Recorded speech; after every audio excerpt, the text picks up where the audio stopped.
നമസ്കാരം. ചില കമ്പനികളിലും അല്ല ചില ഫാക്ടറികളിലൊക്കെ ഇങ്ങനെ എഴുതി വെച്ചിരിക്കുന്നത് കാണാം, ഇവിടെ മൊബൈൽ ഉപയോഗം പാടില്ല, അല്ലെ മൊബൈൽ ഉപയോഗിക്കരുത് എന്ന്. പലപ്പോഴും നമ്മളത് ഇഗ്നോർ ചെയ്ത് പോവും.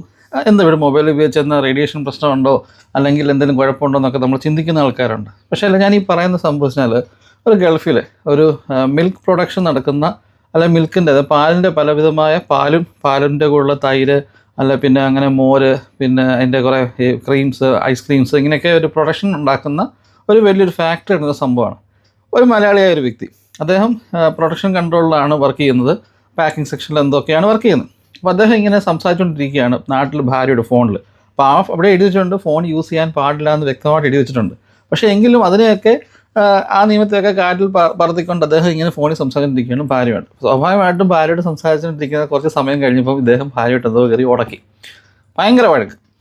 ഇയാൾ ഒന്ന് പറഞ്ഞ് രണ്ട് പറഞ്ഞ് ഭാര്യയോട്ട് ഉടക്കിയിട്ട് ഇയാൾ ഈ ഭാര്യയോടുള്ള ദേഷ്യം കാരണം അയാൾ മുന്നിൽ കണ്ട ലിവർ പിടിച്ചൊരു ഒറ്റ തിരിയാൻ തിരിച്ചു. സംഭവിച്ചു കഴിഞ്ഞാൽ തൊട്ടടുത്ത ദിവസത്തേക്ക് പ്രൊഡക്ഷൻ പോകാനിരുന്ന എന്തോ ഒരു എനിക്കൊന്ന് തൈരോ മോരോ എന്തോ ആണ് അതിനകത്തോട്ട് ഇപ്പം റെഡി ആയിക്കൊണ്ടിരിക്കുന്ന പാല് സ്റ്റോർ ചെയ്ത് വെച്ചിരിക്കുന്ന എല്ലാം കൂടെ അങ്ങ് മിക്സായിപ്പോയി. നെക്സ്റ്റ് ഡേയിൽ ഈ കമ്പനിയിൽ നിന്ന് പുറത്ത് വിടേണ്ട മെയിൻ കുറേ ഐറ്റങ്ങൾ അവർക്ക് പുറത്ത് വിടാൻ പറ്റാതായിപ്പോയി. മുഴുവൻ അവർ കളഞ്ഞു. കാരണം അത് അങ്ങനെ മിക്സായിട്ട് ചെയ്യാൻ പറ്റത്തില്ലല്ലോ. വലിയൊരു ഫെയിലായിട്ട് മാറി.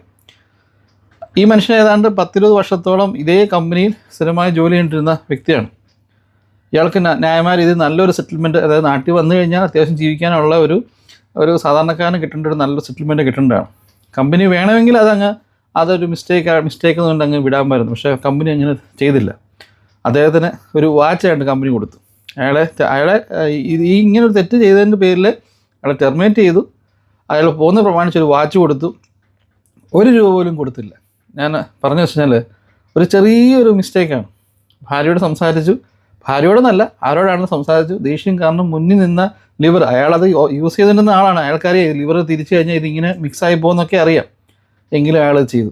ആ തെറ്റ് കാരണം അയാൾക്ക് കിട്ടാമായിരുന്ന പൈസ മുഴുവൻ കമ്പനി അതൊരു പെനാൽറ്റി പോലെ, അതായത് അവർക്ക് വന്ന നഷ്ടത്തെ പരിഹരിക്കത്തക്ക രീതിയിൽ അയാൾക്ക് കൊടുക്കാതിരുന്നു.